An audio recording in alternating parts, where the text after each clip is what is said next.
Estamos na nossa hora para começar.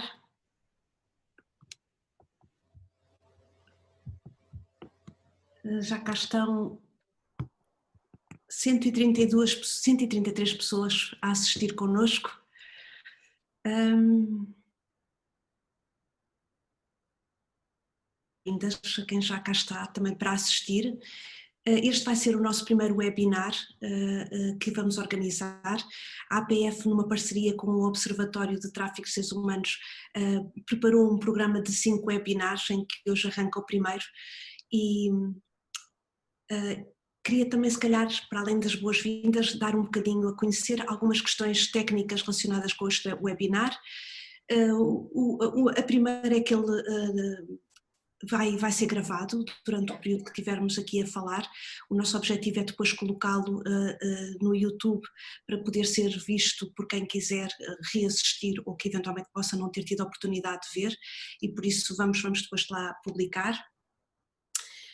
Para além disso, vamos utilizar um canal de mensagens que vai ser gerido por um secretariado, por isso quem quiser eventualmente fazer alguma pergunta, algum comentário, por favor faça-o chegar através do canal do chat ou do bate-papo, pronto, ou Q&A, vai tendo vários nomes, mas que coloquem aí as vossas questões, que vamos tentar de uma forma capaz de gerir as perguntas e poder dirigi-las aos vários palestrantes.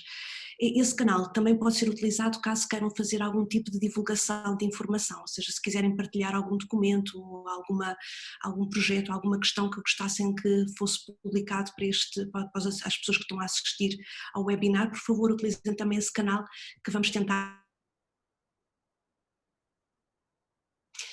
Pronto, também gostava só de dizer que serão emitidos os certificados para este webinar, após alguns dias depois de terminarmos o webinar, mas caso haja alguma pessoa que não tenha recebido, que nos contacte, está bem, a APF, através do geral, apflisboa.net, para que possamos então depois emitir o certificado se por acaso falhar alguma questão na entrega. Muito bem. Posto isto, cabe-me se calhar fazer um bocadinho o primeiro enquadramento geral deste encontro. Como já tinha dito, foi uma parceria realizada entre a APF, a Associação para o Planeamento da Família, e através das equipas multidisciplinares especializadas de assistências à vítima de tráfico de seres humanos, aqui em parceria com o Observatório para o Tráfico de Seres Humanos, fez pensar esta possibilidade de divulgação de webinars. Pensámos 5 webinars, com temáticas todas elas diferentes, de alguma forma numa lógica de alguma temática que possa ter a ver com questões regionais ao longo de todo o país, como as equipas também são de caráter regional, essas temáticas também terão a ver com um lado regional, sobre o tema, ou sobre um grande chapéu que tem a ver com o impacto do Covid-19 no tráfico de seres humanos. Este trabalho foi possível pensar exatamente porque o Observatório, neste caso mais especificamente a Rita Penedo, fez um trabalho exploratório de recolha de informação durante este período que temos estado em emergência social, sobre todas as publicações que são feitas a nível internacional sobre a temática do tráfico de seres humanos. É com base nessa recolha que nos parece que há bastantes indícios para nos fazer refletir e pensar o que é que são as medidas necessárias, o que é o presente e o que é o futuro relacionado com o tráfico de seres humanos, e muitas coisas se calhar não vão ser reversíveis, e por isso temos que ter um olhar crítico e uma presença forte para poder antecipar as mudanças. É nesse sentido que trouxemos este grupo de painel para compor esta primeira abordagem. Nas várias temáticas, nós pensámos que o de abertura deveria ter um efeito mais global e deveria ter uma visão genérica e mais global sobre o tema do tráfico. Depois todos os outros webinars terão temáticas mais especializadas, e é nesse sentido que a primeira pessoa a falar será a Rita Penedo, que trará os contributos que vêm do seu trabalho de investigação, e depois teremos outras pessoas que terão uma colaboração muito numa lógica também de pensar uma estratégia global. Por isso o painel vai ser composto pela Georgina Vaz Cabral, que é especialista independente da ONU e presidente do Fundo das Formas Contemporâneas de Escravidão das Nações Unidas, seguida pelo Manel Albano, que é relator nacional género. E por último, Ana Rita Gil, que é adjunta do Gabinete da Provedora de Justiça. E pronto, é pensando um bocadinho nestes vários contributos de várias perspectivas que queremos analisar e pensar em conjunto sobre o que é esta realidade que se apresentou, uma realidade que foi inesperada e que nos traz muitas outras questões. Se estiverem de acordo, vamos então começar por ouvir a Rita Penedo, que é socióloga e chefe de equipa do Observatório. Obrigada. Obrigada pela apresentação. Eu não vou fazer, tomei algumas notas, não vou apresentar o trabalho que nós estamos a fazer, um trabalho contínuo, naturalmente, até agora, mas apresentá-lo brevemente de onde é que eu veio este trabalho de monitorização e depois afunilar para o tema deste primeiro webinar. Das notas que redigi, dizer que no dia 17 de março o Observatório do Tráfico de Seres Humanos iniciou um trabalho de monitorização diária em fontes nacionais, mas também internacionais, e fomos recolhendo as primeiras notícias, artigos de opinião que surgiam em jornais, em blogs, e que com o tempo avançaram para declarações, recomendações e relatórios de entidades como a Europol, as Nações Unidas, OSCE, OIM, Organização Internacional para as Migrações, o Parlamento Europeu ou o Conselho da Europa.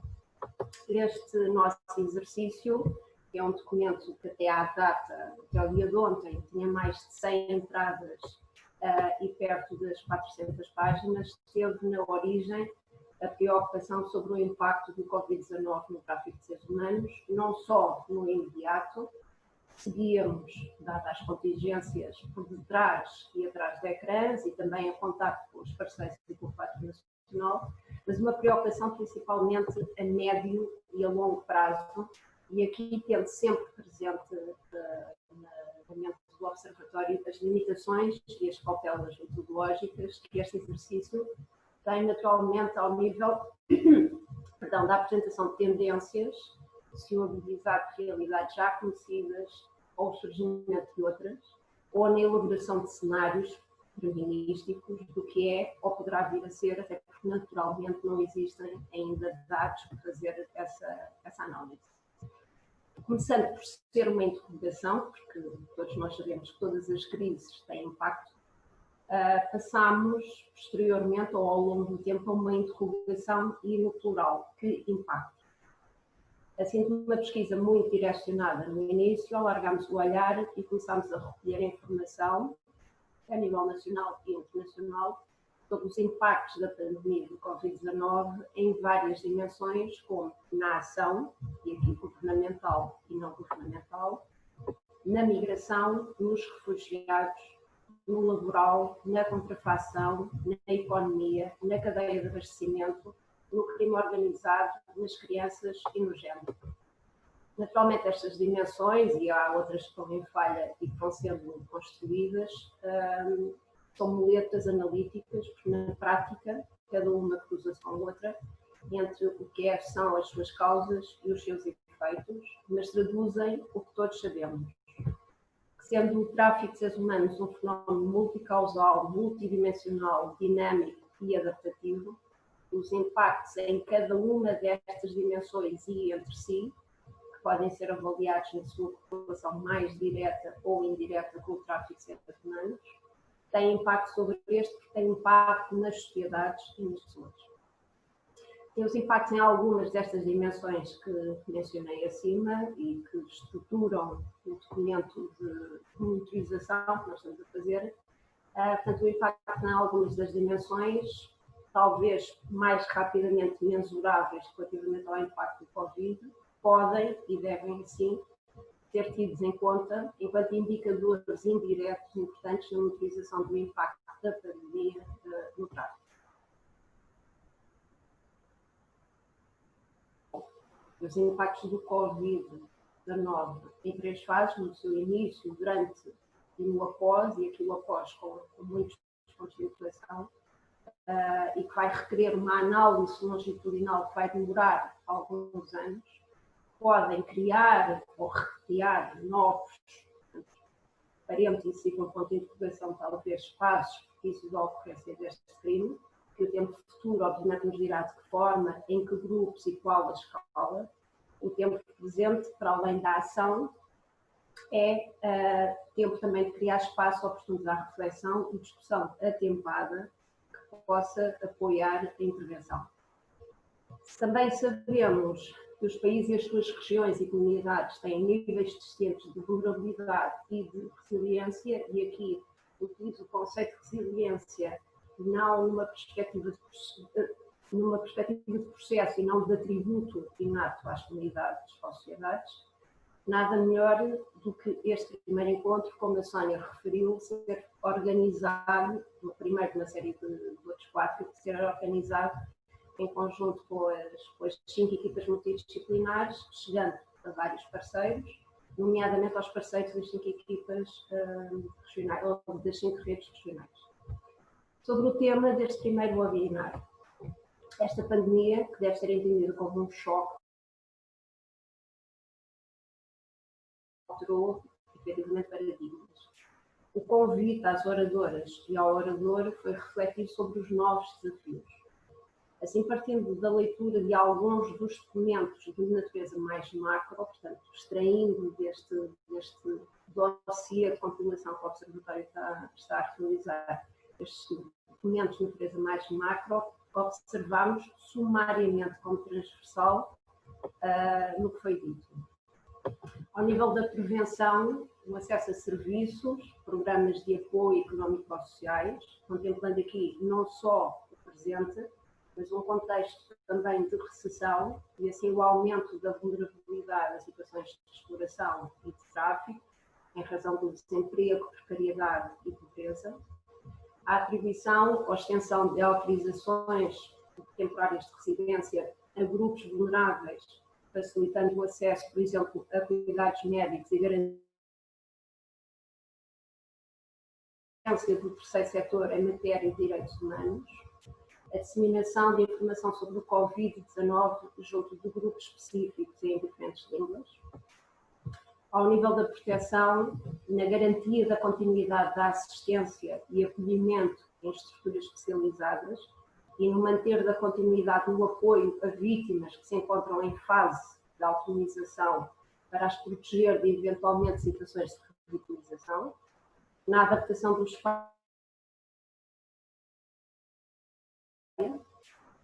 na proteção ao Covid-19, dada a maior exposição de contágio em determinados grupos, em resultado das condições de habitabilidade e sanitárias, na contínua sinalização e identificação, que em circunstâncias e tempos normais já de si era difícil, face ao confinamento, mas também em situações de libertação, entre aspas, da vítima, dependendo do tipo e setor de exploração, na proteção das crianças e jovens, associado ao confinamento e à exploração sexual online, entre outras formas, no manter dos recursos alocados ao combate ao tráfico e à proteção das suas vítimas e no contínuo acesso à justiça. Ao nível da Comissão, no manter da atividade operacional dos profissionais de primeira linha, pese embora a natural alocação de recursos que foi dado para outras esferas, na capacidade dos profissionais para a detecção e investigação face a possíveis novos ou passarem a ser ainda mais utilizados modus operandi de recrutamento e de exploração, e aqui estou a falar associado, porque foi do que foi recolhido e analisado associado às oportunidades do online, do tráfico a fins de exploração sexual, ou ao tráfico ou abuso sexual de crianças e jovens, e no planeado inspeções em setores já identificados como de alto risco. Ao nível da parceria, o terceiro setor, e no consolidar ou reforçar da cooperação e troca de informação entre parceiros a nível nacional e entre países de origem e destino. No modo do que vem sido repetido, do que ninguém deve ficar para trás, que novos desafios estamos ou poderemos enfrentar, como estamos ou deveremos preparar a ação, mantendo no seu centro a garantia dos direitos humanos, porque os riscos, antes, durante e após o ponto de divulgação, não são ou serão proporcionais. Agradeço, passo a palavra às oradoras e ao orador e agradeço a vossa presença também. Obrigada.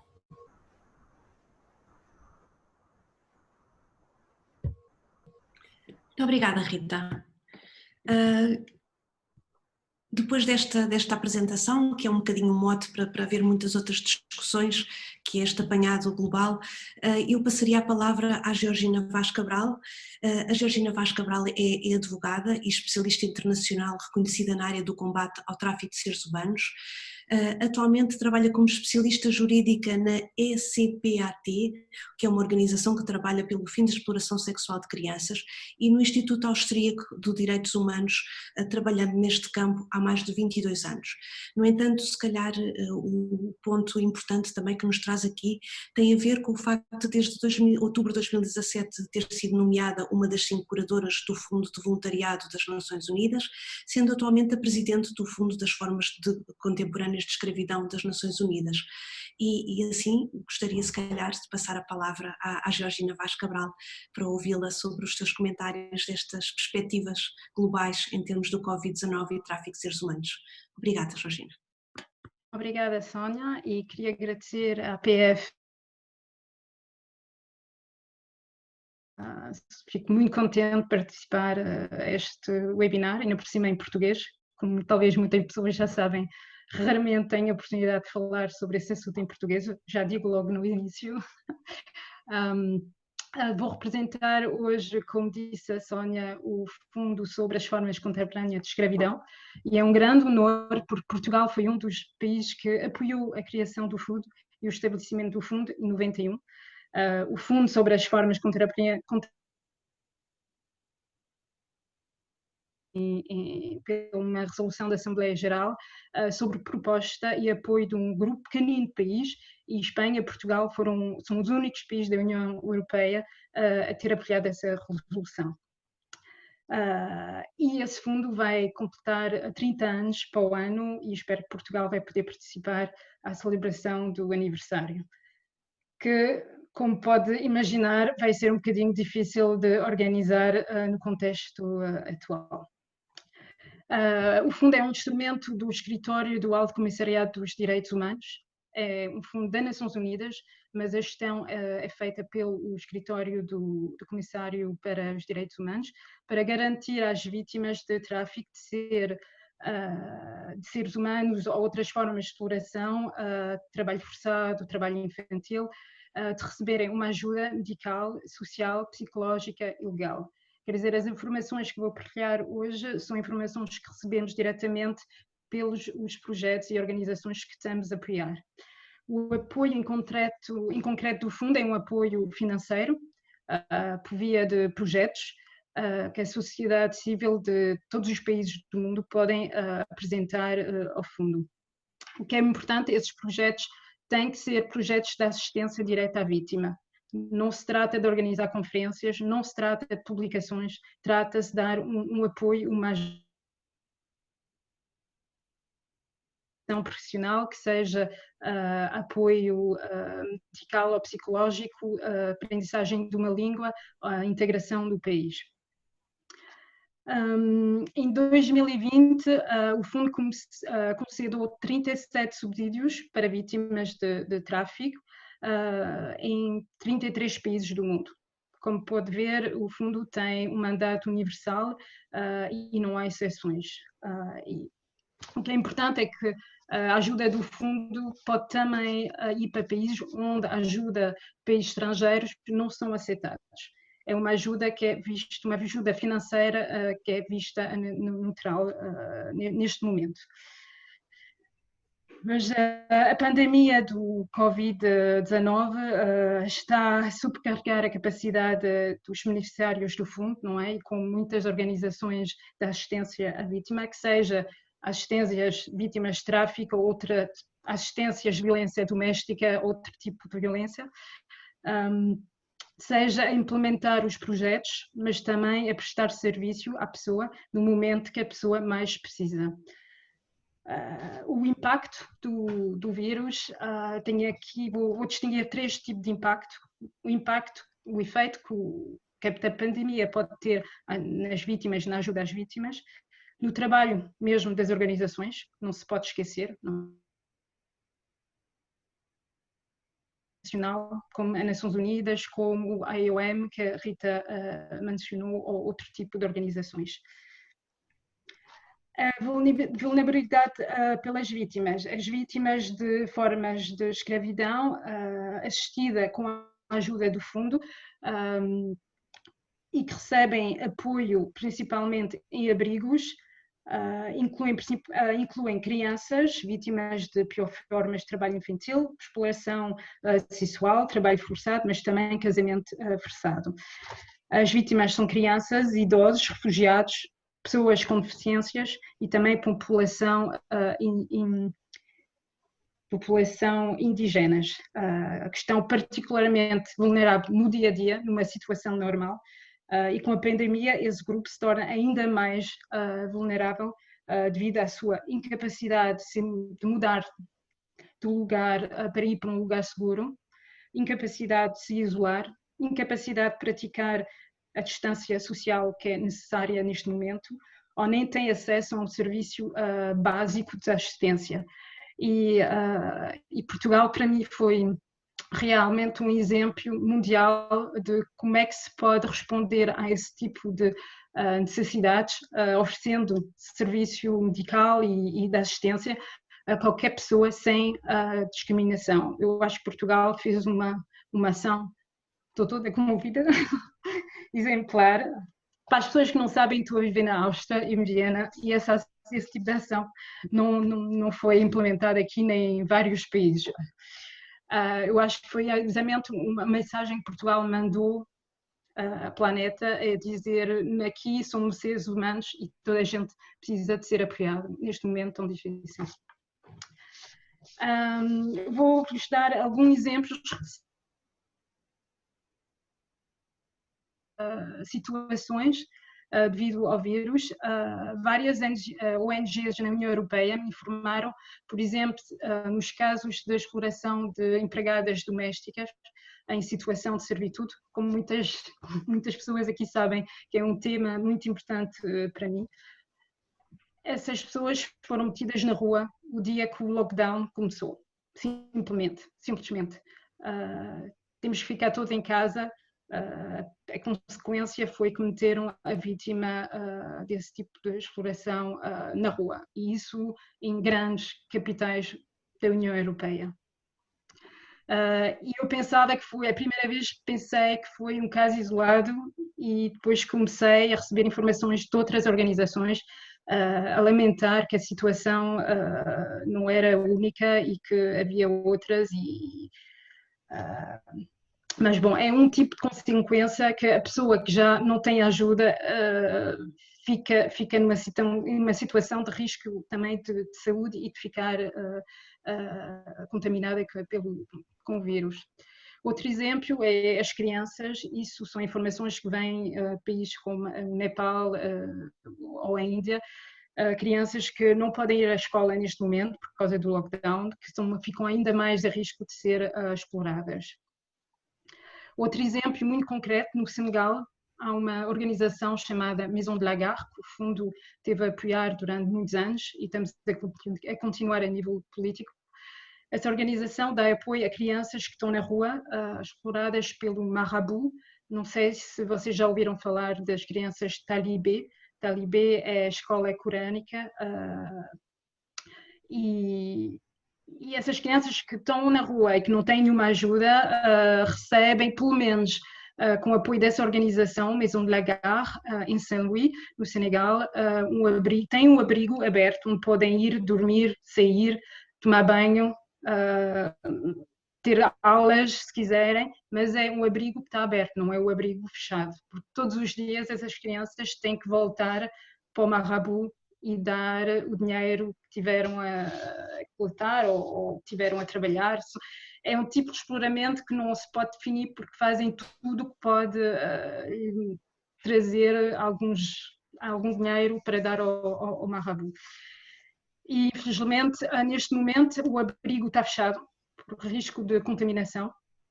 Como há uma ida e vida continuamente, o abrigo está fechado e o diretor decidiu a compensar, de fazer campanha de sensibilização e a continuar a ir todas as noites na rua a ver quais e medidas sanitárias básicas, pelo menos para proteger essas crianças que ficam sem apoio nenhum neste momento. Outro tipo de impacto, e como comentou o novo relatório sobre a escravidão, o Sr. Tumayo, Dr. Tumayo Obokata, desculpa, japonês, que é professor de Direito na Inglaterra. O efeito socioeconómico da pandemia vai provavelmente irá aumentar o número de tráfico e de exploração. Como vocês já sabem, já afeta mais de 40 milhões de pessoas no mundo, visto os riscos ainda maior de crise económica. As pessoas perdem o trabalho e ficam ainda mais vulneráveis a cair em situações de exploração que pode conduzir a tráfico e pode conduzir a trabalho forçado. Como eu disse no princípio, o impacto da pandemia não se limita às vítimas, mas também às organizações que trabalham e ajudam as vítimas. Desde o início de março de 2020, os beneficiários do fundo começaram a nos informar e informar do secretariado do fundo sobre as mudanças necessárias para a implementações dos projetos atuais e também das medidas de assistências. E uma informação que eu acho muito importante, e também hoje nesse webinar, como há muitas organizações que estão a ouvir, os nossos beneficiários que já operavam em contexto de redução de espaço cívico estão enfrentando restrições ainda maiores. Como vocês já sabem, há um movimento, que é um movimento mundial, mas também europeu, de redução dos espaços da sociedade civil, e neste momento, com as medidas de emergência e de seguridade e sanitárias, o espaço civil das organizações não governamentais está a ser reduzido ainda mais. Isso é um fenómeno que já o Parlamento Europeu teve a alertar há alguns anos para trás. Hoje fez um relatório nesse sentido para me explicar qual era a importância do trabalho das ONGs no combate contra o tráfico de seres humanos, e o movimento e essa tendência a reduzir o espaço cívico está-se a acrescentar com a situação de pandemia. Ao mesmo tempo, aumentem os relatos de abusos das autoridades. Não estou a falar, obviamente, de Portugal, né? Estou a falar mais geral, mais global, e outros atos de violência no contexto das medidas de emergência, geridas às pessoas que vivem em situação de vulnerabilidade, como os homeless. Como é que se diz em português homeless? Sem abrigo. Sem abrigo, obrigada. Sem abrigo, ou mesmo pessoas em situações ilegais. A maioria dos beneficiários do fundo que prestam serviços de apoio, continuam o apoio, como acho que a Sónia ou a Rita teve a dizer, não pararam de prestar apoio às vítimas, trabalham de casa, não é? Como toda a gente, lockdown, o que é um desafio ainda maior de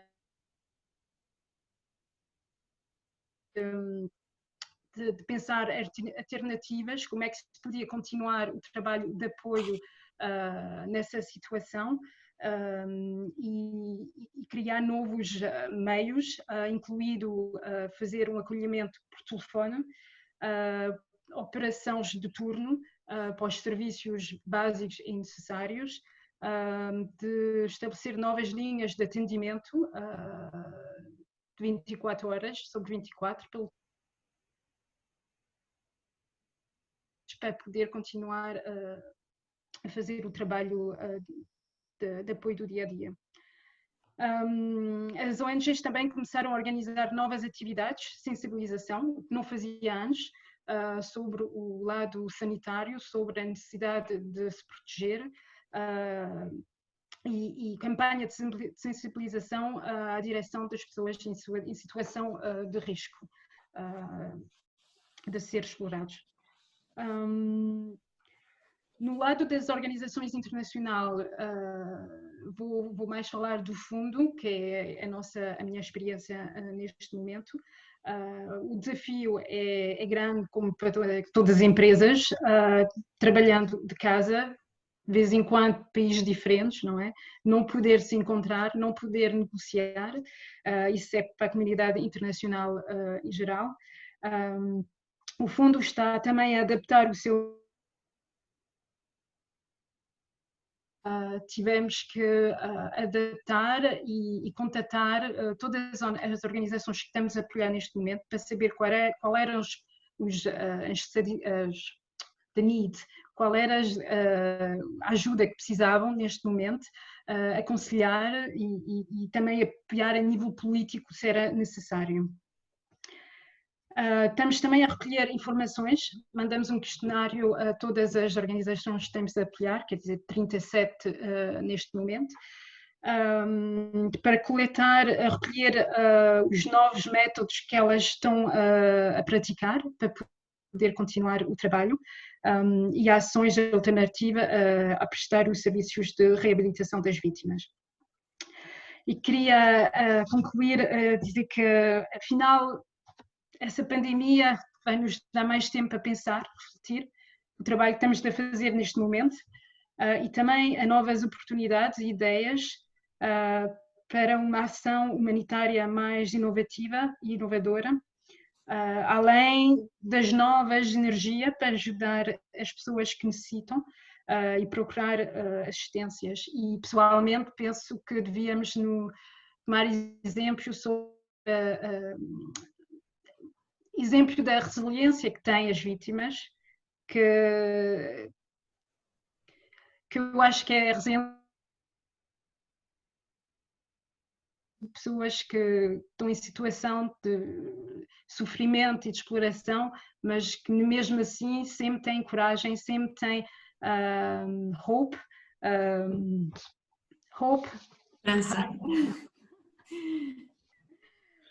Eu acho que isso é a coisa mais importante, não abaixar os braços.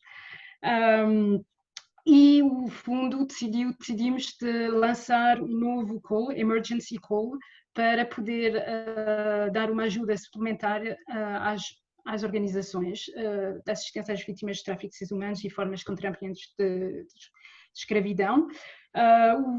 O call ainda não saiu, estamos a trabalhar nisso e vai sair brevemente, e convido todas as organizações portuguesas e a APF de apresentar projetos,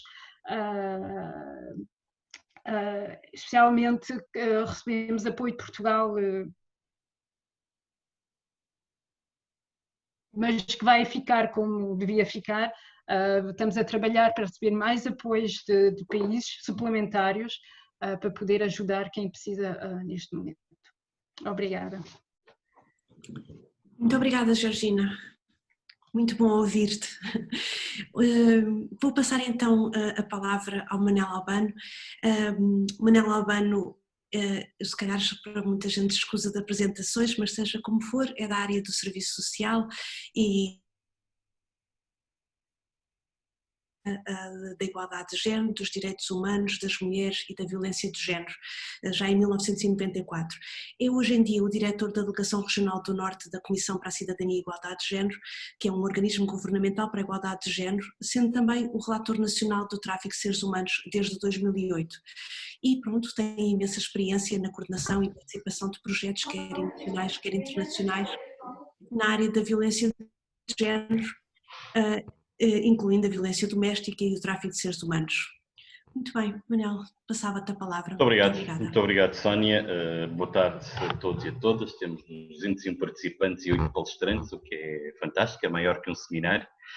Permitam-me cumprimentar de uma forma especial a Rita, a Georgínia e a Ana Rita, e a ti, Sónia, e a todos os companheiros e companheiras da APF e das EMS, equipas multidisciplinares que organizaram em boa hora este seminário. É bom rever apenas aqui 5 caras, gostaria de ver as 200, mas não é possível, mas dizer-vos que esta iniciativa que as EMS tiveram conjuntamente com o Observatório é uma excelente iniciativa que nos permite fazer uma reflexão aprofundada e aqui muito bem enquadrada já pela Georgina, nesta visão mais macro relativamente à visão do tráfico de seres humanos, e ela falou também de outras formas de exploração, de alguma forma, ou de escravidão, ou que possam contemplar as novas formas de escravidão contemporânea, não é? Palavra que eu por vezes não sou muito adepto, mas pronto, da anglofonia, mas tudo bem. Mas tem aqui, e a Rita Penedo aqui no seu início lançou alguns reps, e temos um tempo de 15 minutos, portanto também, Sónia, por favor, vai-me dando notas, porque senão já sabes que eu não me calo. Alguns reps e algumas questões que nós devemos assinalar relativamente àquilo que foi feito em Portugal e que está a ser feito e continuamente tem a ser feito. Não apenas por ter sido o espaço de pandemia, mas sim numa lógica de continuidade do trabalho que se procura desenvolver no apoio às vítimas ou potenciais vítimas de tráfico de seres humanos.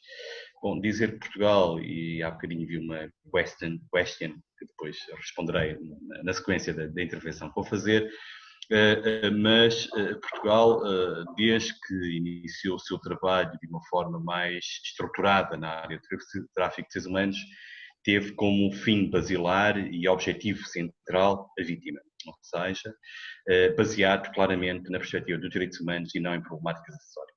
É evidente que nem tudo é um mar de rosas, nem tudo funciona como nós gostaríamos de funcionar, senão nem estaríamos aqui, provavelmente, mas procuramos sempre densificar a atuação tendo por base o primado dos direitos humanos. E isto consubstancia-se tão simplesmente numa coisa tão simples que a Georgina há bocadinho referiu, foi Portugal, independentemente do estatuto legal que a pessoa possa ter em Portugal, não era, e durante a pandemia não foi vedado qualquer tipo de acesso ou qualquer tipo de serviço, bem, que essa pessoa pudesse necessitar durante esse período. Aliás, houve medidas concretas estabelecidas até para prolongamento de autorizações de residência de uma forma automática, a manutenção de pessoas que estavam de forma irregular e que tinham feito o pedido e, portanto, aguardavam entrevista, mantê-las também sem qualquer problema dentro do Estado e usufruindo de todos os direitos como se fosse cidadão nacional, acesso aos meios e serviços de saúde de uma forma igual a qualquer cidadão que tenha no seu cartão de cidadão a dizer que é português ou portuguesa e, portanto, não houve aqui qualquer discriminação em função do que quer que seja relativamente a essa matéria. Colocamos na linha da frente e, portanto, também por isso poderão existir aqui ou ali falhas relativamente a essa matéria, podem acontecer, não somos também, não temos a pretensão de dizer que somos o Estado perfeito e que tudo acontece, não, mas pelo menos procura-se criar um conjunto de condições para isso. Afunilando aqui um pouco mais na questão do tráfico de seres humanos e das vítimas de tráfico de seres humanos. Como sabem, julgo que a maior parte das pessoas que nos estão a assistir sabem, Portugal tem desde 2004, depois mais densificado a partir de 2008, 2007, melhor dizendo, com a publicação do primeiro Plano Nacional de Combate ao Tráfico de Seres Humanos, todo um sistema que assenta numa profunda articulação entre as organizações da sociedade civil e as organizações da administração pública central, local, o que quer que seja. Isso é reflexo quer na rede nacional de apoio às vítimas de tráfico de seres humanos, quer também depois nas redes regionais que têm por base, e a sua constituição teve por base todo o input das 5 atuais equipas multidisciplinares que existem, Norte, Centro, Lisboa, Altejo, Alentejo e Algarve, que são geridas pela APF, e que constituíram também nesses espaços territoriais grupos de trabalho e ações, chamadas redes regionais, com vista a refletir, trabalhar e intervir nesta realidade, olhando também para as especificidades regionais, que são diferentes, poderão ser diferentes. As guidelines, do ponto de vista da intervenção, são estabelecidas a partir do Sistema Nacional de Referenciação Nacional, que foi apropriado e criado por todos e por todas, e nós que fazemos parte disto, quer da administração pública, quer da sociedade civil, e isto tem sido também algo que nos tem distinguido e que se calhar nos permite um trabalho diferenciador nesta matéria, ou seja, este grau de confiança que existe entre as organizações da sociedade civil e a administração pública do ponto de vista do trabalho.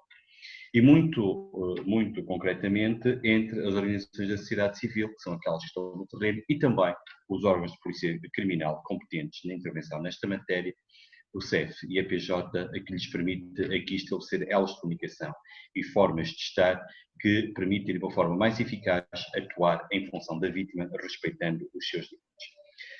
E, portanto, esta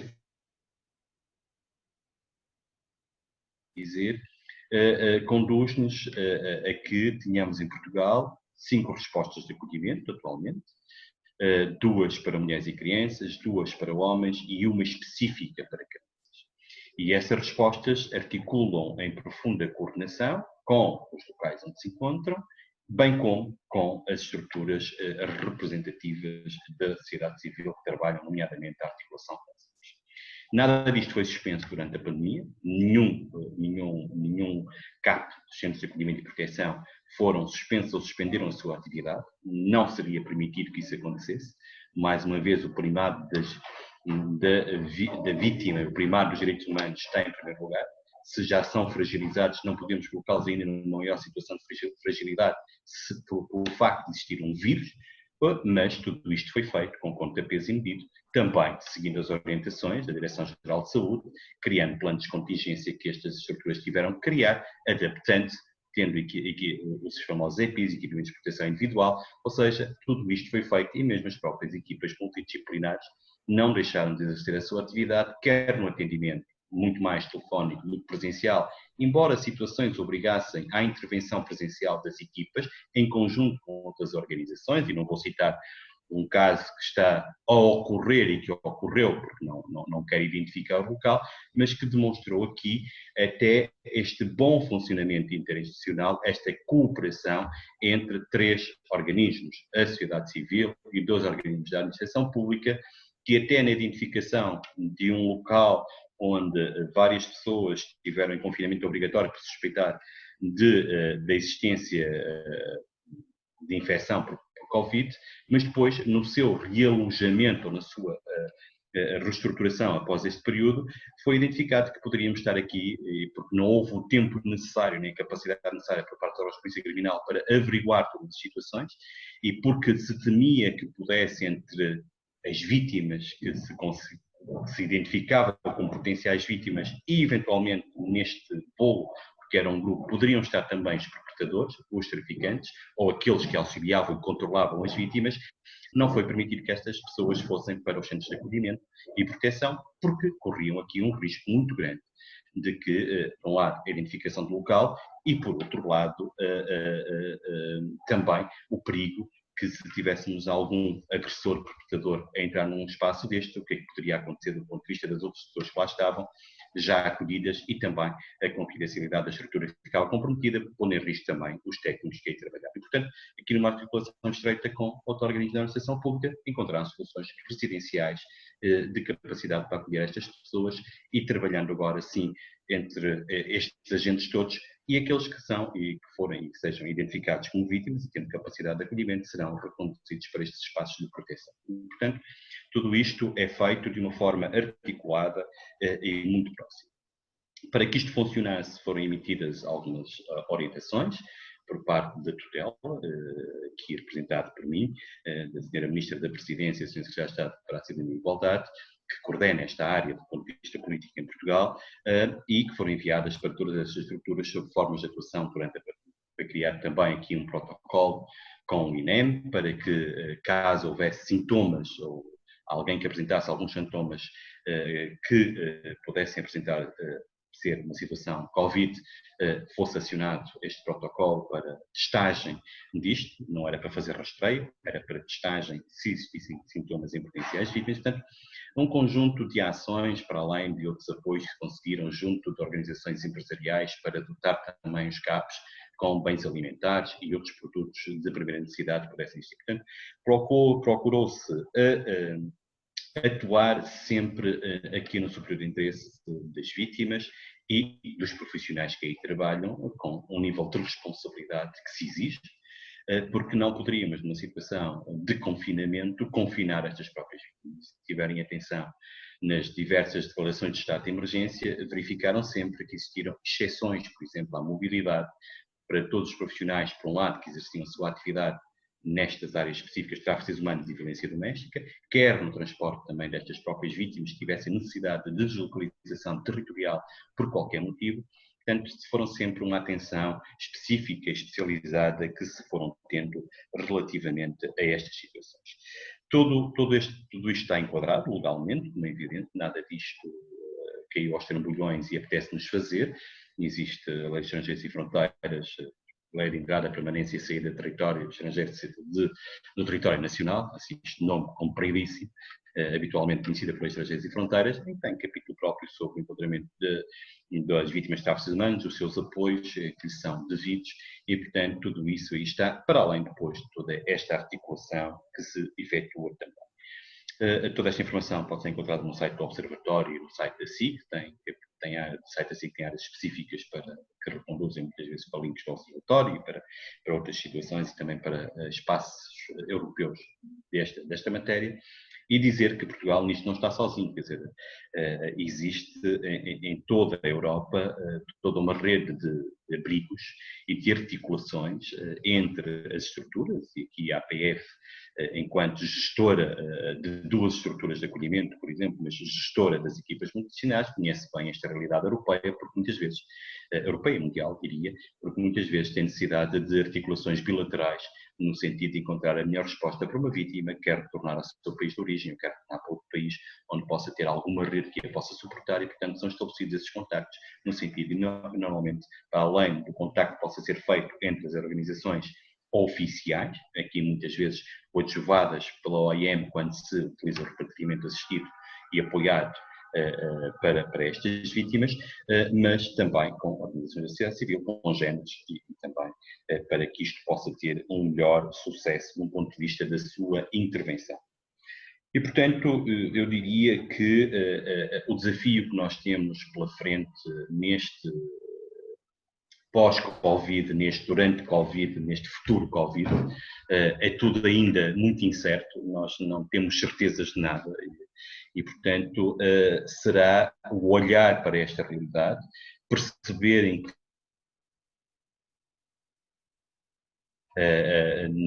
na situação do tráfico, nas potenciais vítimas, se vai haver aumentos ou diminuições de sinalizações e de identificações de vítimas de tráfico, como é que os fluxos se vão posicionar no contexto mundial e europeu aqui para o tráfico, como é que realidades como o tráfico para fins de exploração sexual foram ou não foram mais afetadas ou menos afetadas, que novas formas de exploração foram encontradas e foram afloradas alguns, começam a aparecer alguns indicadores, nomeadamente da exploração uma forma, aparentemente, para a nossa ideação social acerca da exploração que temos, não é? Mas que poderão ser, e, portanto, tudo isto são realidades com as quais nós temos que estar atentos, e é isso também que o trabalho que o Observatório fez, do ponto de vista desta recolha, de tudo aquilo que foi saindo, esta produção, diria eu, muito empírica e muito massiva acerca de algumas coisas, mas sem qualquer validação científica ainda, porque tudo é muito recente, neste momento não há certezas de nada, e portanto tudo aquilo que se possa dizer é tirar para o lado.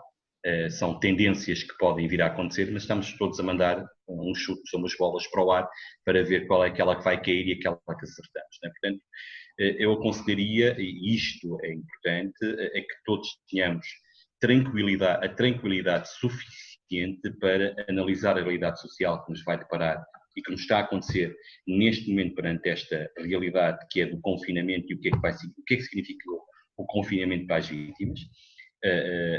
Foi até de alguma forma permitiu o seu desconfinamento e o seu conhecimento. Em algumas situações pode ter acontecido devido à doença e à existência efetivamente de indicadores ou da presença da doença nas pessoas, que pode ter levado a uma melhor sinalização e as pessoas terem um espaço de liberdade que lhes permite uma denúncia mais facilitadora, porque estavam protegidos, entre aspas, pelo espaço de saúde, e portanto também aí poderia existir. Portanto também aqui a saúde tem tido um papel fundamental do ponto de vista da absorção e de conhecimento aos seus profissionais para que eles possam identificar e sinalizar estas situações. Portanto, são realidades que nós temos de estar atentos e que isso possa acontecer, como também, ou se pelo contrário, isto ainda confinou muito mais e reduziu que estas pessoas passassem a ter outras formas de exploração ainda muito mais intensas, muito mais gravosas, como aconteceu, por exemplo, em Espanha na indústria que os bordéis encerraram, elas foram confinadas para a prática online, a maior parte delas com severas punições se o rendimento não aumentava. Também já há alguns indicadores que dizem que a procura por serviços sexuais online disparou significativamente e que também isso pode provocar aqui outros fenómenos sociais associados aqui a outras formas de exploração e como é que isto é feito. Ou seja, tudo ainda é muito prematuro, diria eu, para termos certezas. Eu gosto um pouco de certezas, gosto mais de para tentarmos depois encontrar o melhor caminho para a melhor resposta. E aqui as equipas multidisciplinares terão uma função acrescida e uma responsabilidade acrescida, porque estão no terreno, objetivamente. Conhecem a realidade e são elas que são a primeira linha e o primeiro rosto deste apoio necessário, acompanhando aqui com os órgãos de polícia criminal que se suportam muito e vice-versa, ambos se suportam para atingir um fim comum que é esse apoio às vítimas de tráfico humanos. Portanto, sendo otimista, eu sou um otimista por natureza, não estaríamos neste tipo de função e neste tipo de trabalho se não fôssemos, de alguma forma, porque a resiliência, aqui não no conceito que a Rita aplicou no início, mas a resiliência que os profissionais que têm que ter, quem trabalha nestas áreas, é muita, é grande e tem que ser forte, porque senão podemos nos afundar rapidamente, porque lidamos com pessoas, não lidamos com máquinas, apesar de agora estamos todos com máquinas à frente, mas lidamos com pessoas, no fundo, não é?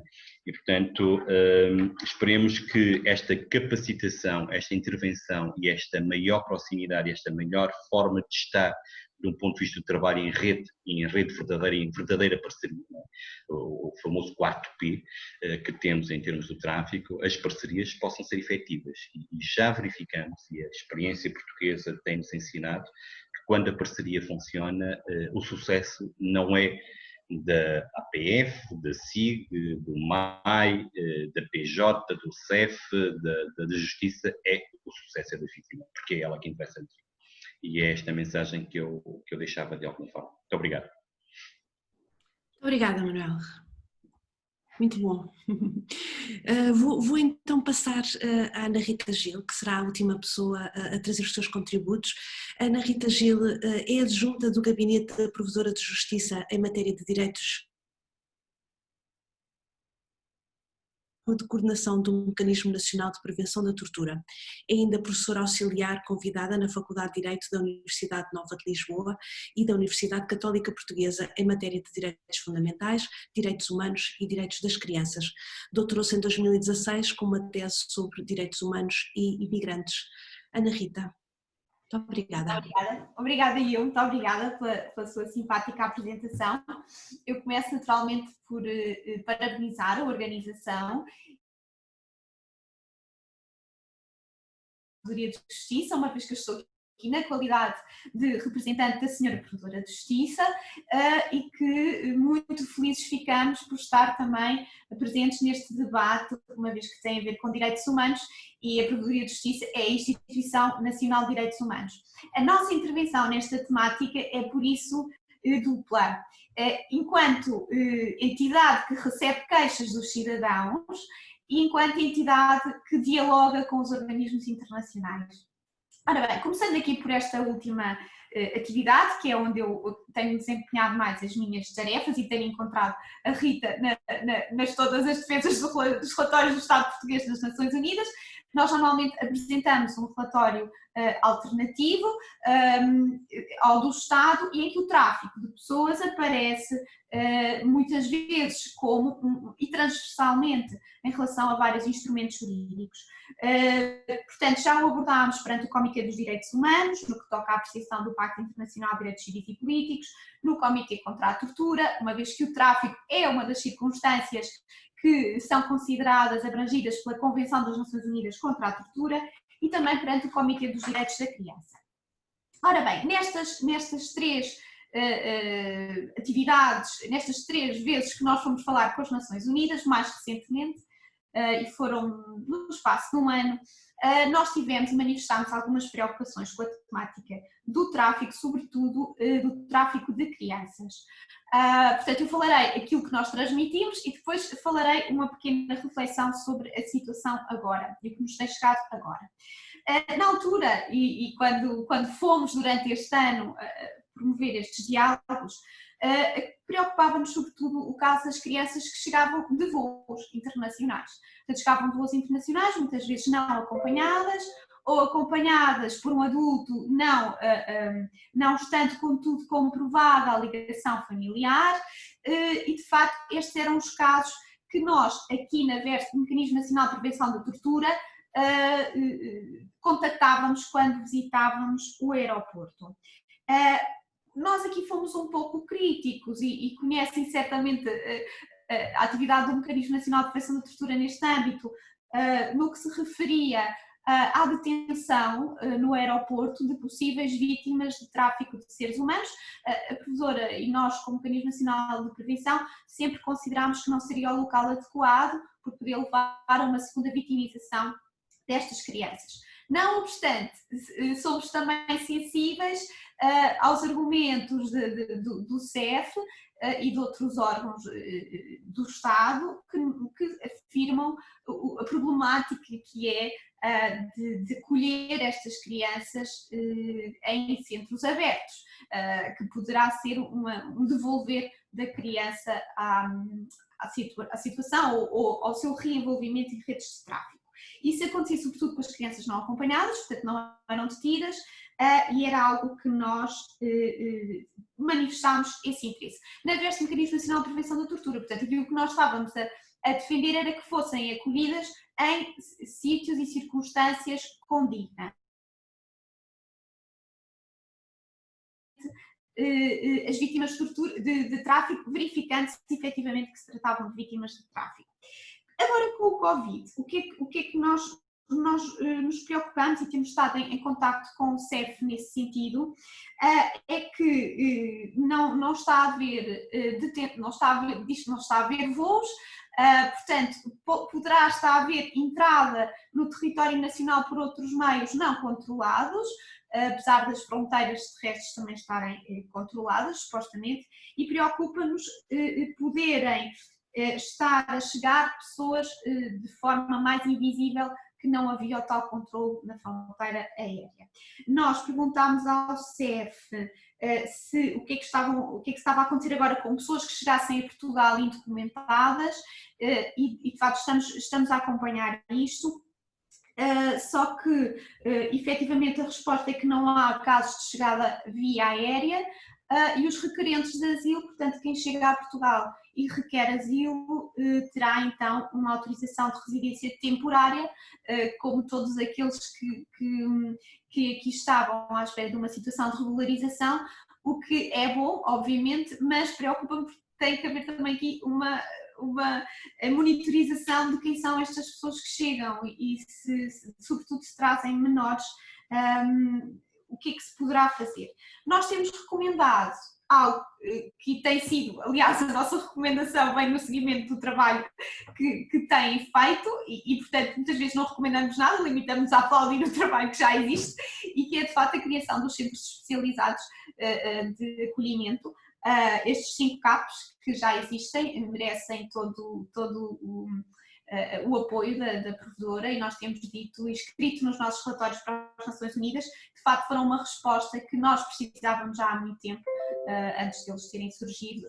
era claramente aqui uma lacuna, uma vez que nos parece adequado, já fomos visitar também na qualidade do Mecanismo Nacional de Prevenção, já estivemos lá, e portanto parecem-nos perfeitamente adequados, garantindo um tratamento condigno e garantindo também, como é óbvio, e aqui estamos a falar de tráfico, segurança para as vítimas.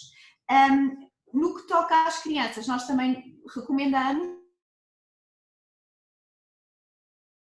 legal em Portugal que se responsabilize por todos os procedimentos que estas crianças tenham. Portanto, no que toca ao desenvolvimento de respostas especializadas no tráfico de pessoas, nós limitámos a dizer que continuamos com o risco de tráfico, mas que o nosso Estado tem feito o seu percurso e já apresenta, de facto, respostas que são, nomeadamente estes escapes, bastante satisfatórios, falando também, obviamente, de todo o trabalho de prevenção que está por trás e que às vezes é invisível, não é?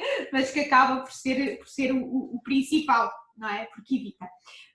Outro assunto que nos tem preocupado, e este agora não nos tem chegado via Mecanismo Nacional de Prevenção da Tortura, porque a Provedoria também, portanto, tem estes vários chapéus, tem-nos chegado via caixas. Tenho que dizer que nós não recebemos propriamente caixas, ou muito raramente. Eu perguntei aos meus colegas se já houve queixas de vítimas de tráfico abertamente que se dirijam à Provedoria de Justiça.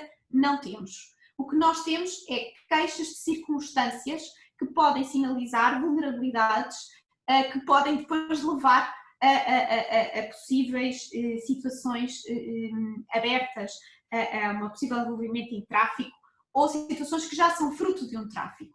Eu aqui vou então falar de alguns, eles estão nos nossos relatórios de atividades, mas eu vou já partilhar aqui algumas destas circunstâncias.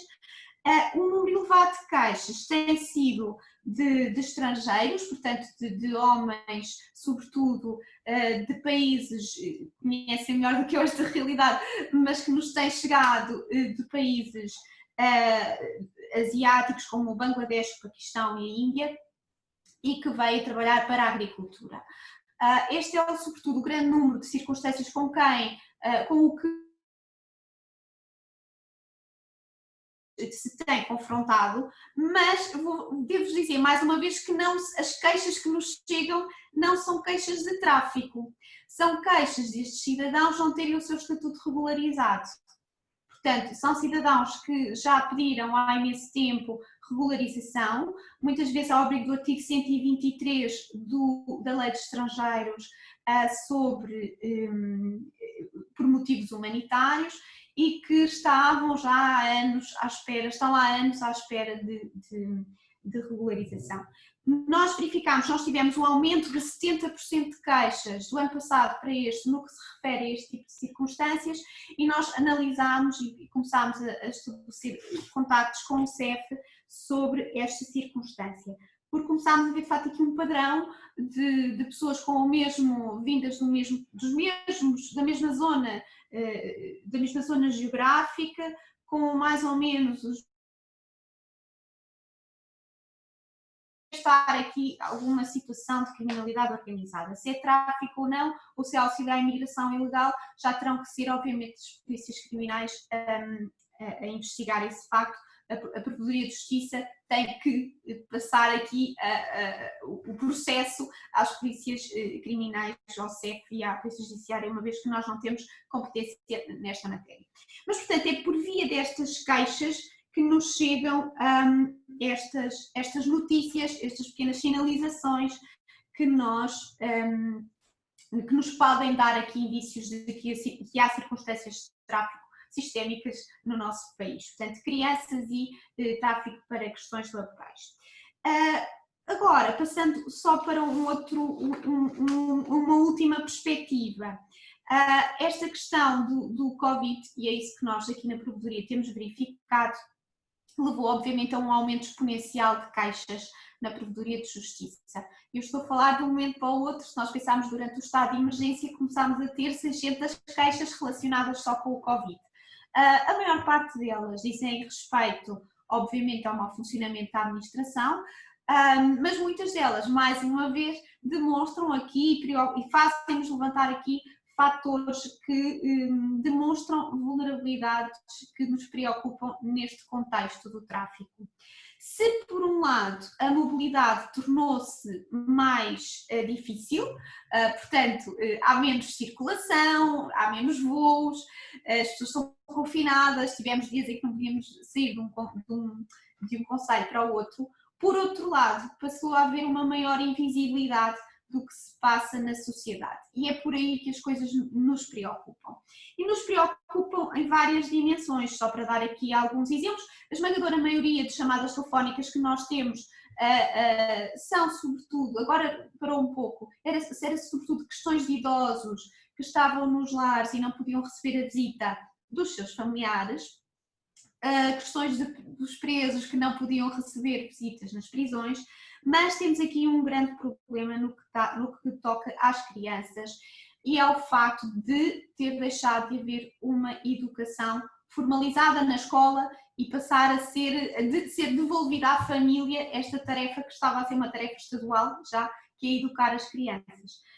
Estamos a fazer aqui um levantamento em todo o país sobre exclusão de crianças do processo de ensino, para ver de facto até que ponto é que estas novas tecnologias não estão a deixar para trás crianças e a repô-las de situações de vulnerabilidade. Eu estou a falar não só, e não é tanto isso que nos preocupa, de crianças que não têm computador e portanto não têm acesso à escola, mas sobretudo crianças que não têm apoio em casa. E portanto o único controle formal da sua vida era ir à escola. E agora são crianças que, não tendo pais, não tendo controlo, muitas delas crianças estrangeiras, sobretudo no Algarve, há muito esse fenómeno, ou crianças das comunidades ciganas que ficam entregues a si próprias. E nós temos já falado com escolas que perderam completamente a ligação ou o traço com algumas crianças e com algumas famílias. E, portanto, isso é um dos problemas que nos tem preocupado, porque nos parece que poderá haver aqui um aumento da vulnerabilidade destas pessoas. As últimas, e para terminar, voltando aqui à questão que nós referimos inicialmente dos refugiados, tem a ver efetivamente com como é que nós temos tratado a questão dos refugiados. E eu aqui não podia estar mais de acordo. Nós também temos reuniões internacionais e somos sempre, a Provedoria de Justiça com os seus congêneres, faz sempre a boa figura de vir de Portugal e ter regularizado os migrantes em situação irregular. Mas não foi só aí, eu não vou falar daí que os meus colegas já falaram, que nos destacamos. Nós temos muitos países na Europa que deixaram pura e simplesmente de registar pedidos de asilo. Não recebem as pessoas, portanto não há asilo. Ficam, portanto, pessoas em órbita que não estão em lado nenhum, que estão num limbo. Eu não sei, se me perguntarem, eu não sei o que é que se aplica legalmente a estas pessoas. Direitos não têm direitos nenhum. Portanto, são pessoas que estão aqui numa circunstância de vulnerabilidade extrema, sem proteção de nenhum Estado, e a haver algum Estado onde elas estão ilegalmente. Se é que conseguiram entrar nesse Estado, porque por causa do Covid as fronteiras também estão fechadas. Nós não fizemos isso, portanto nós, de acordo com aquilo que falei com o CEF, garantiram-nos de que continuámos sempre a registar pedidos de asilo e continuámos sempre a dar as autorizações de residência temporária aos novos requerentes de asilo que chegam.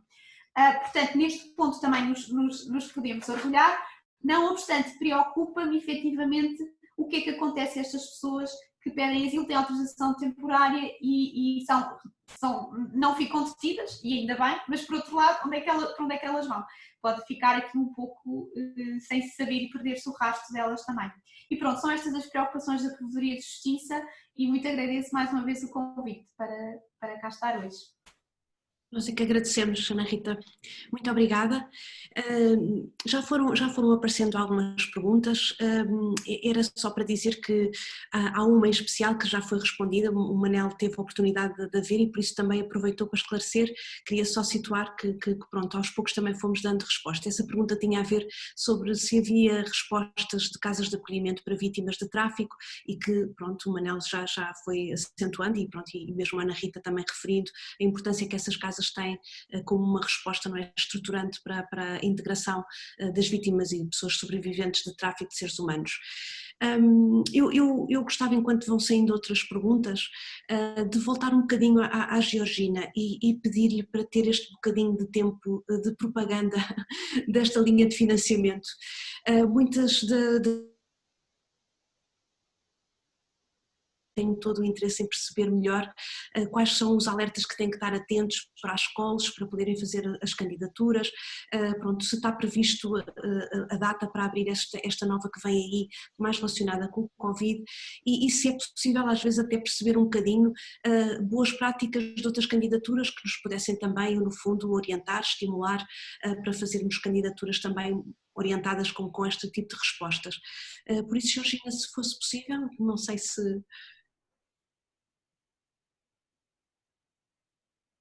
Há algumas informações que posso condividir, há outras que não, obviamente, como faço parte do grupo de avaliadores, não é? Já para vos informar, o grupo de avaliadores, afinal, é o board, é a direção do fundo, somos 5, escolhidos pelo secretário-geral das Nações Unidas, e cada um representa um país, uma região do mundo e também tem uma especialidade nesse tema geral de formas contemporâneas de escravidão. E para responder ao Manuel, e não é a primeira vez que eu lhe digo, esse nome foi dado em 91, Portugal estava de acordo, como apoiou e propôs, não é, a criação do fundo, e era antes do protocolo das Nações Unidas sobre o tráfico, quer dizer, naquela altura não havia nome para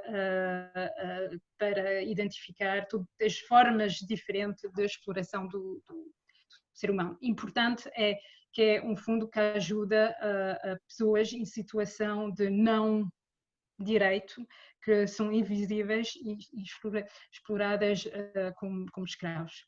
Eu também não sou fã de modern slavery, posso já dizer, neste momento, vamos dizer assim.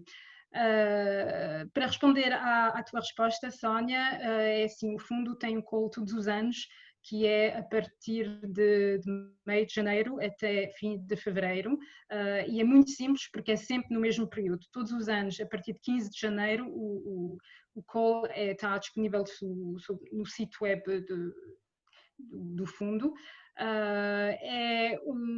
E afinal os projetos que as organizações, é o trabalho dia a dia das organizações, não é nada de especial, é o trabalho que vocês fazem todos os dias para apoiar as vítimas. Eu acho que é muito importante porque não se trata de um projeto criativo, não se trata de um projeto tipo que se apresenta à Comissão Europeia, como alguns de vocês já sabem, sou também avaliadora para a Comissão Europeia, não se trata de uma conferências ou de... o que eu acho importante, é importante, mas o que é também a verdade que há poucos fundos ou poucas organizações que estão a financiar hoje em dia apoio direto a vítimas. E eu lamento, porque eu acho que é do trabalho mais importante, que seja legal ou medical ou social, e que devia haver mais e mais dinheiro disponível para esse tipo de ação.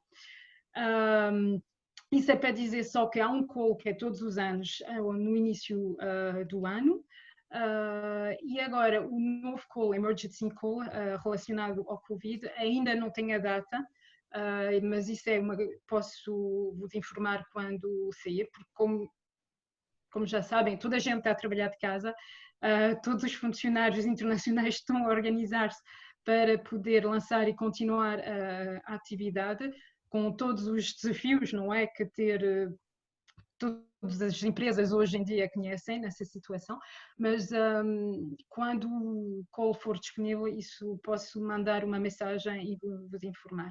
Ainda não sabemos qual vai ser a capacidade, porque estamos também a recolher fundos especialmente para esse tipo de ação, e que é também uma das dificuldades neste momento, porque esse fundo é um fundo voluntário, quer dizer, esse fundo existe porque os países querem contribuir ao fundo, quer dizer, não é que o fundo tem um montante fixo para apoiar as organizações depende de como e quando e quanto os países ou fundações privadas vão dar ao fundo. E um dos meus trabalhos, por exemplo, é de falar e negociar com os países para coletar dinheiro para ajudar as organizações.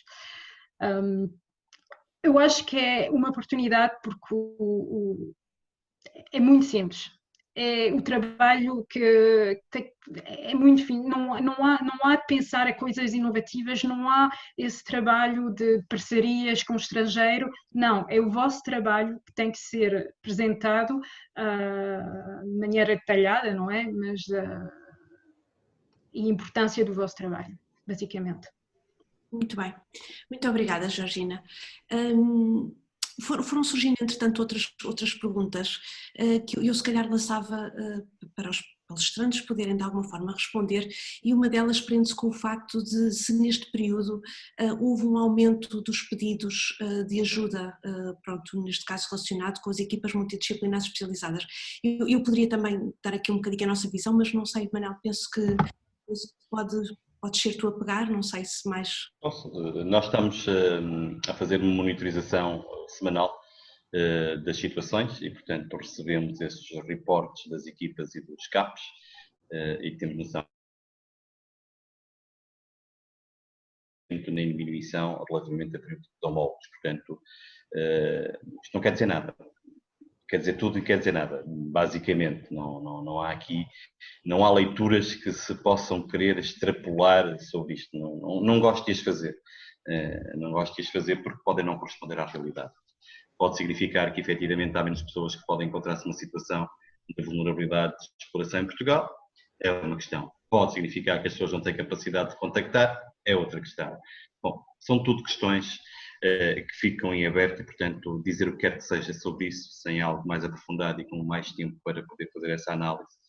E agora o desconfinamento gradual também irá provar ou reprovar as hipóteses de trabalho sobre esta matéria. Portanto, não existiu, e só respondendo à outra parte dessa pergunta, efetivamente as linhas funcionam 24 horas, são da responsabilidade das EMS, e a Sónia aí está muito mais habilitada para responder do que eu, porque é uma das coordenadoras de uma das EMS, precisamente da EMS de Lisboa.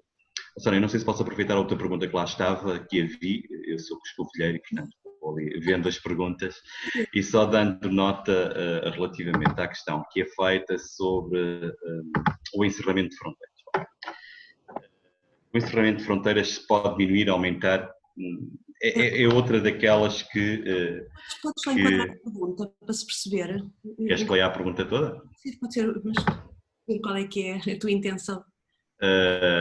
Portanto, a pergunta diz: estando associado ao tráfico de pessoas da deslocação transnacional e atento ao fecho das fronteiras a nível global, provocado pelo Covid, que potencialmente pode levar à redução desta atividade ilícita, poderão, perante este cenário dos Estados e organismos supranacionais, exemplo é, ser tentados a dirigir as futuras políticas de repressão do tráfico para padrões de restrições à liberdade de circulação nos moldes que estávamos habituados até ao aparecimento do vírus. Bom, duas coisas que eu tenho para dizer sobre isso. Primeiro, não podemos... O tráfico por si é uma atividade ilícita, criminal. As pessoas que são vítimas não são ilícitos nem são criminais. Podem ser levados a cometer crimes atendendo à sua situação.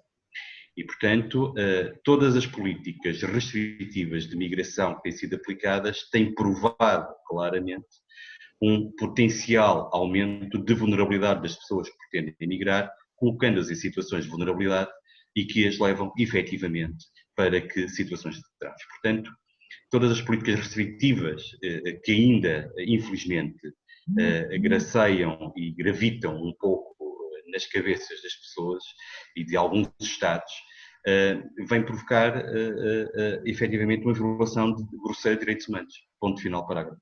É disso que falamos e não falamos de outra coisa. E coloca as pessoas, efetivamente, em situação de especial vulnerabilidade. E isto é algo que me deixa extremamente desconfortável, porque não podemos ter políticas restritivas, nem podemos aproveitar este momento para introduzir aquilo que se calhar não se conseguiu que se passasse com todas as políticas restritivas que alguns Estados da União Europeia pretendiam aplicar antes do Covid e, portanto, não podemos aproveitar o momento para que essas situações possam passar, porque aí estaremos a colocar em risco vidas de pessoas em situação de especial vulnerabilidade. Eu não acho que as pessoas sejam vulneráveis per si, não concordo com essa posição. Sem-abrigo, não há sem-abrigo, há pessoas que estão em situação de sem-abrigo, não é? Portanto, tem a ver com uma situação específica que se vive naquele momento e que as colocou numa situação de especial vulnerabilidade e a qual merece a nossa atenção. Porque quando nós estipulamos este tipo de estigma ou este tipo de carimbo que colocamos nas pessoas, estamos a colocar-nos numa situação de superioridade e de uma análise superior perante essas pessoas. E isso é uma coisa que eu acho que nós não podemos fazer de todo. Portanto, as políticas restritivas de circulação não vão impedir certamente que os criminosos continuem a atuar, antes pelo contrário, vão-lhe abrir a porta para que eles possam atuar e possam atuar de formas muito mais repressivas, muito mais coercivas e de uma violência muito maior perante potenciais vítimas que possam estar aí. Portanto, isto é o resultado das políticas restritivas e a Europa tem-nos provado isso e muitos países da Europa provam isso todos os dias, infelizmente, com aquilo que se passa em muitas zonas de fronteira, com os migrantes e o genocídio, que permite uma expressão é forte, que muitas vezes se pratica e que se não quer ver. Isto é grave. Muito obrigada, Manuel. Não sei se mais alguém quer complementar esta questão do contexto de fronteiras e do fechamento. Sim, eu só para acrescentar e ficando aqui com esta ideia que o Manuel deixou, as políticas repressivas não são solução se queremos salvaguardar direitos humanos de todos. Basta pensar numa das políticas repressivas mais, talvez não seja a mais, porque a imaginação humana pode-se prestar a coisas piores ainda, mas lembremos no que os Estados Unidos fez de separação de famílias na fronteira, não é? E de facto isso foi uma das maiores atrocidades contemporâneas àquilo que são os direitos humanos das crianças e dos pais e da manutenção da família. Agora eu acho que há algumas, isto para discordar um pouco do que o Manuel disse, eu acho que há algumas circunstâncias em que nós também não podemos ser tão preocupados com a terminologia, porque nem sempre tem essa carga negativa. E eu acho que, por exemplo, as crianças são seres são seres humanos que eu tenho que dizer que são vulneráveis, todas elas. Portanto, precisam de uma proteção acrescida em relação aos adultos, pela sua idade, não só pela sua idade. Isso é diferente, Ana Rita. Uma questão é a proteção especial que elas devem ter. Dizermos que elas são vulneráveis à partida, eu não concordo. Ninguém é vulnerável à partida. Isso é colocar claramente a situação e precisamente numa situação de especial vulnerabilidade. É evidente que uma criança necessita claramente de uma proteção especial devido à sua condição de criança, à sua imaturidade, à sua não capacidade de resolução, com certeza. Mas não os podemos colocar. Por isso é que muitas vezes se erram nas políticas de intervenção com crianças porque não se dá a voz a crianças. E a Ana Rita sei que é defensora disto e sabe muito bem sobre o que é que eu estou a dizer. Não é? E conheço o seu pensamento um bocadinho para saber que defende isto também. Não é? Nós muitas vezes não queremos dar voz às crianças é porque as consideramos as tais vulneráveis, as tais coitadinhas que não têm capacidade de dizer o que querem. E isto é complicado, mas percebo o seu raciocínio e concordo com ele quando diz isso. Estamos de acordo, nós estamos em desacordo. Muito bem. Eu só queria, isto para quem está a assistir e é profissional do tráfico, é uma verdade um bocado à Paulice, mas só recordar, porque eu acho que a pergunta que foi colocada e que ambos responderam, relativamente à questão do fechamento de fronteiras e agora da reposição dos espaços, a gente tem a ver com a questão do estatuto legal, correto? Está direcionada... Não estava direcionada para o estatuto legal, era genérica, okay. Era genérica. Ok, tudo bem. Não, é só porque nem todas as vítimas de tráfico, como sabemos, nem a nível nacional, nem a nível europeu, são vítimas de países terceiros. Quer dizer, não esquecer que há vítimas portuguesas traficadas em Portugal e traficadas em outros países, Estados-membros, e agora restringindo aqui o espaço geográfico aos Estados-membros da União Europeia, Vai ser interessante, vai ser um novo relatório da Comissão Europeia, creio eu, este ano, não com dados tão atuais, mas mais atuais, mas até ao último relatório, que aí houve sim uma inversão relativamente à nacionalidade das vítimas, mas até ao último relatório não se colocava. Portanto, não esquecer a parte doméstica também. Uhum.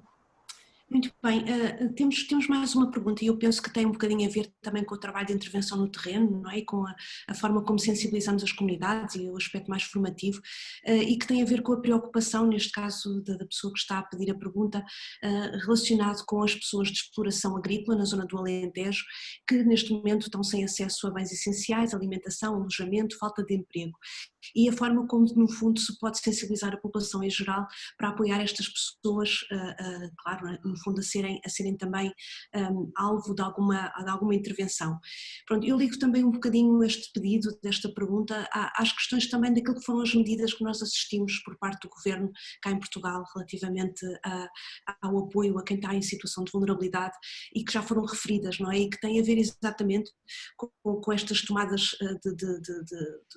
de assumir a regularização extraordinária dos estrangeiros com pedidos pendentes do SEV, mas também a questão da simplificação do acesso ao rendimento social de inserção e mesmo o alargamento dos programas alimentares, ou seja, de que forma é que isto também vem aqui dar uma resposta àquilo que foram recomendações, no caso da OSCE, e enfim, de outras entidades que de alguma forma trouxeram alertas de coisas que deviam ser atuadas, como é que no fundo isto teve a ver com a questão das pessoas vítimas de tráfico e de que forma é que no fundo nós alertamos a comunidade em geral para as necessidades de pessoas que são vítimas.